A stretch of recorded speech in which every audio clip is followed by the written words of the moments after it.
जिसे अल्लाह बुलाता है उसे कोई रोक नहीं सकता। कभी कभी इंसान सिर्फ एक ख्वाहिश लेकर चलता है और अल्लाह उस ख्वाहिश को मंजिल बना देता है।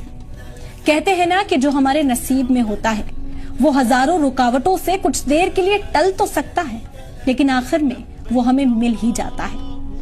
इसी की एक जीती जागती मिसाल सामने आई लिबिया से। आमिर अल मेहदी मंसूर अल गद्दाफी जो हज के लिए निकले थे, लेकिन उनका नाम गद्दाफी उनके रास्ते की दीवार बन गया। एयरपोर्ट पर उन्हें रोक लिया गया।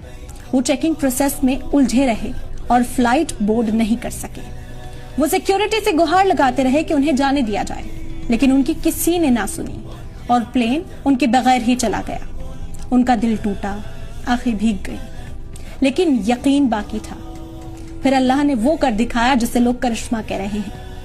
वही प्लेन तकनीकी खराबी के चलते वापस लौट आया, लेकिन इस बार भी बहुत गुजारिश करने के बाद भी पायलट ने उन्हें प्लेन में चढ़ने की इजाजत नहीं दी।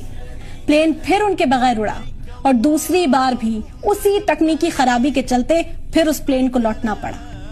तो जब दूसरी बार खराबी हुई तो कैप्टन ने ही कह दिया कि मैं अब तब तक उड़ान नहीं भरूंगा जब तक आमिर हमारे साथ ना हो। यही होता है नसीब। जब अल्लाह कुछ लिख देता है तो पूरी कायनात उसे पूरा करने में लग जाती है।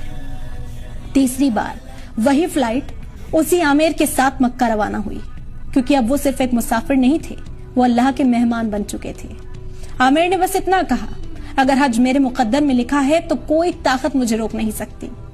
उनकी कहानी आज हर उस दिल को हिम्मत देती है जो मुश्किलों से हार रहा है, क्योंकि जो हमारे नसीब में होता है वो मिलकर ही रहता है, चाहे जमाना कुछ भी कर ले।